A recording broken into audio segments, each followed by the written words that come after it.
case briefs, and so much more. LSData's got what you're looking for.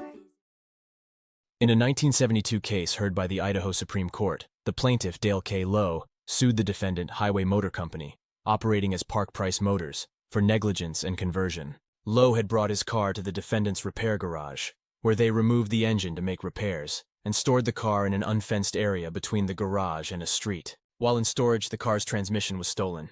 Lowe argued that, as a bailee of the car, the defendant had a duty to protect it, while the defendant claimed they had exercised due care by industry standards. The court ruled in favor of the defendant, stating that as a repair garage operator, they were only required to exercise reasonable care to protect the car in their custody. The court held that the defendant was not negligent, causing Lowe's claim to fail. The plaintiff failed to provide evidence overcoming the presumption of care, and the questioning of a witness regarding profits was deemed irrelevant. The court ultimately awarded costs to the defendant. Case briefs, and so much more.